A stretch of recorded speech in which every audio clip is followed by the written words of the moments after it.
I'm Chas from Chas's Crazy Creations, and you were watching Hometalk.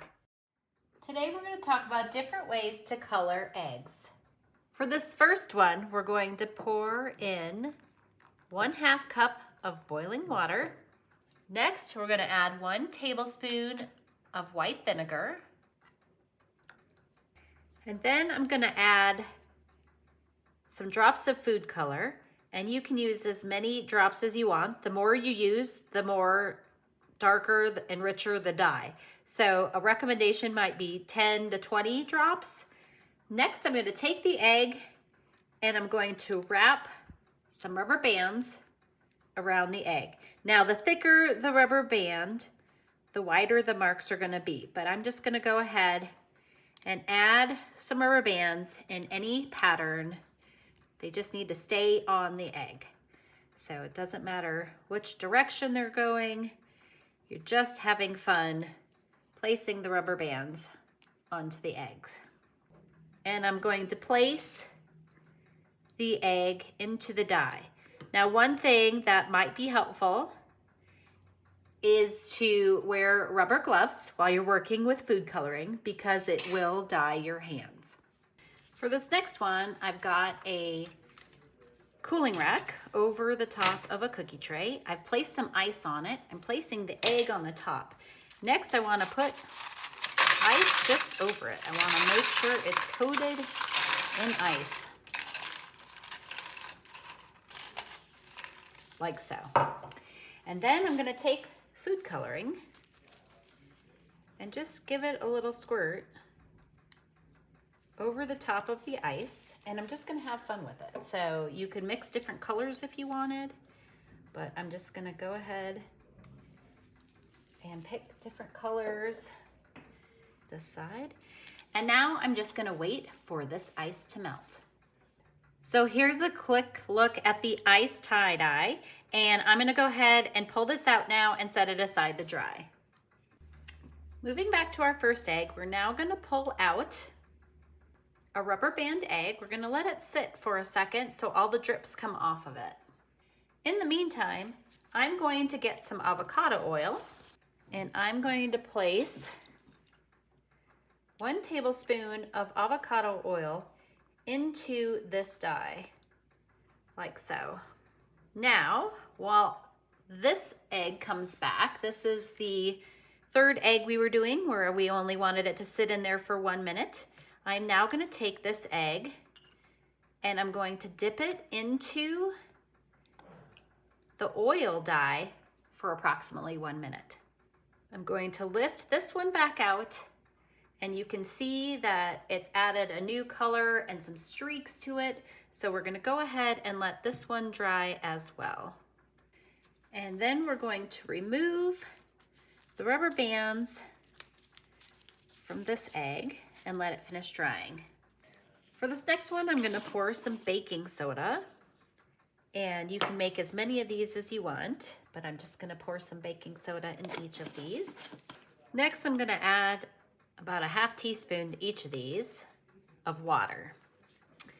And then lastly, I'm going to go ahead and add some food coloring to them. And what I'm looking for is a paste. So if I need to add a little bit more water to it, I can, but I'm going to continue mixing these up until they're a paste. So here's a little look at the consistency. And now I'm just going to bring a little bowl out. I'm going to put a dollop in the bottom.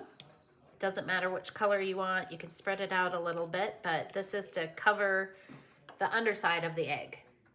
I'm going to place the egg onto that, and now you get to have fun just blopping on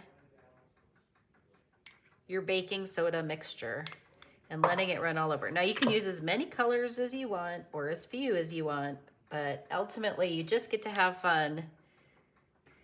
Okay, we've let this sit for a little bit, and are you ready for the magic to happen? We're gonna bring back some vinegar. And do you remember the volcanoes that we used to make when we were all in school when we were younger? I'm gonna take my tablespoon, or if you have a dropper, that works fantastic too. I'm gonna go ahead and pour my vinegar in here. And now I'm gonna bring it closer for you. I'm gonna slowly drop a little vinegar onto the baking soda to get the reaction. So once the baking soda for the most part is off, you're gonna wanna rinse it off in some clean water and let it dry. I'm gonna carefully remove it out of the die. Now that it's dry, I'm gonna place a little bit of the food coloring on this tray. Now this is something that's fun and you can do outside. Just dipping a paintbrush in it. And now all I'm gonna do is back up and then make splatter speckles with the dye onto my egg. So all I'm doing is peeling the egg, just kind of flicking the paintbrush. This next one is kind of an old school one, but forgotten. So it usually works best for kids if you use a white crayon or something that's kind of invisible as you're drawing on it. You can use another crayon like black so that they can see what they're doing. But ultimately, what you're gonna do is you're gonna draw some sort of design onto your crayon or onto your egg. So as you can see here, you can't really see the design, but what I'm gonna do now is place it inside the die, and we're gonna let it go in here for approximately 5 minutes. Okay, and let's pull out that egg with the clear design. And as you can see here, this is what's fun. It's like, if you've ever played Spy or different things, it's like having that invisible ink. So kids can have a lot of fun writing their names and having it appear. And this is just one more way to have fun with eggs. This next technique is using rice. And I have poured some rice in a bag. And now I'm gonna go ahead and pick out a food color. And I'm gonna put in a healthy amount of that food color in there. Now I'm gonna go ahead, seal the bag, and I'm gonna go ahead and shake it up so that food color saturates all of the rice. Next, I need to place my egg into the bag of rice. Now, I'm just gonna go ahead and give it a shake, and you can see you've got a nice speckled look. Now, darker eggs would leave a darker shade. So this is a nice speckled yellow egg, and I'm gonna go ahead and let that dry. I hope this inspires you to create some fun eggs of your own. Again, I'm Chas from Chas's Crazy Creations. Thanks for watching Hometalk, and I'll see you next time.